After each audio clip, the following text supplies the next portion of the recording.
ये क्या लिखा हुआ है? Happy breakup.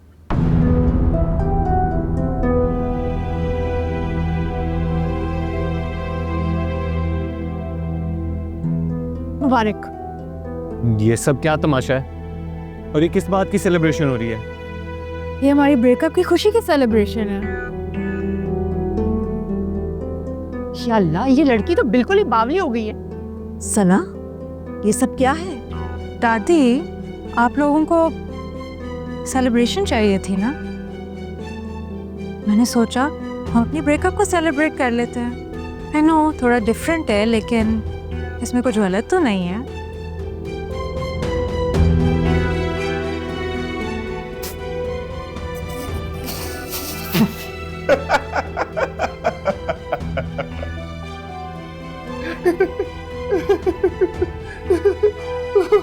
अफरा आज तो बंद करो, बस दिमाग हवा।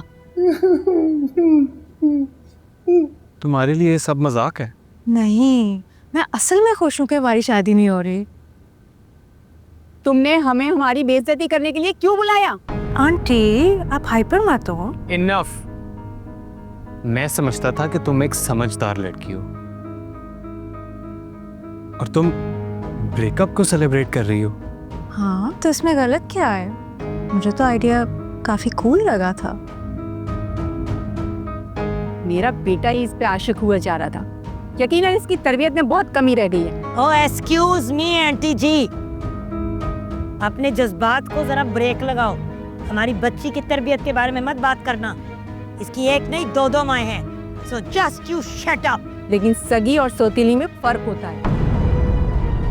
और वैसे भी ये आपकी कहाँ सुनती है, जूते की नोक पे रखती है आपकी सारी बातें।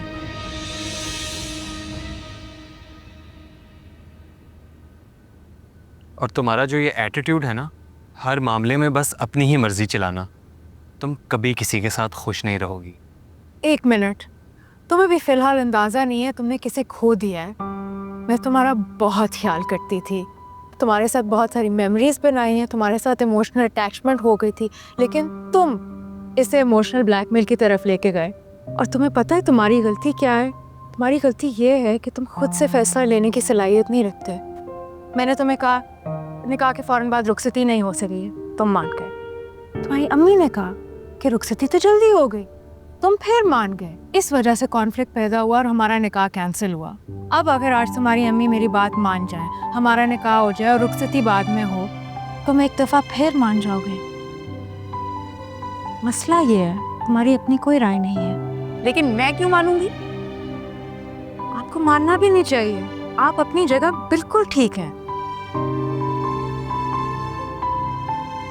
पछताओगी तुमने मुझे बहुत हर्ट किया, मेरी फीलिंग्स को। तुम कभी खुश नहीं रहोगी। Oh really? ये सेलिब्रेशन देख रहे हो सारी, ये मेरे ब्रेकअप की खुशी में है। घर सजाया, केक मंगवाया, और जिस दिन निकाह भी टूटा था उस दिन की रात भी मैं पूरी रात जाग के तारे नहीं गिन रही थी, बल्कि हाथी घोड़े बेच के सो गई थी और सुबह बिल्कुल फ्रेश उठी थी। बताने का मकसद ये है कि तुम अपने आप को ना थोड़ा ज़्यादा ओवर एस्टिमेट कर रहे हो। तुम्हारी मेरी ज़िंदगी से जाने का मुझे कोई फ़र्क नहीं पड़ा। हाँ, थोड़ा अफसोस हुआ है क्योंकि तुम मुझे अच्छे लगने लग गए थे। मैं तुम्हारे साथ अपना मुस्तकबिल सोचने लगी थी, शादी की बात की बहुत सारी प्लानिंग करने लगी थी, हर बात पे तुम्हें वीडियो कॉल करती थी, हर बात तुम्हारे से शेयर करती थी। लेकिन अफसोस, तुम्हें कदर नहीं थी। मैं तुमसे बहुत बेहतर डिज़र्व करती हूँ। अब तो मुझे भी लग रहा है कि तुम मेरे लायक ही नहीं हो। अगर हमारी शादी हो जाती और फिर मुझे पता चलता कि तुम ऐसी हो, तो मैं एक दिन में तुम्हें तलाक दे देता।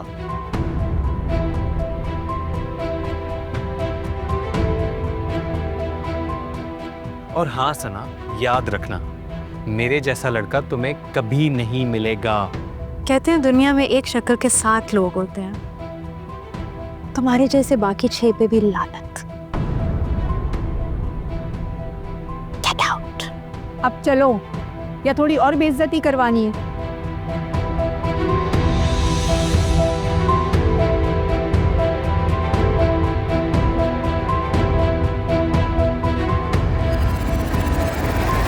दादी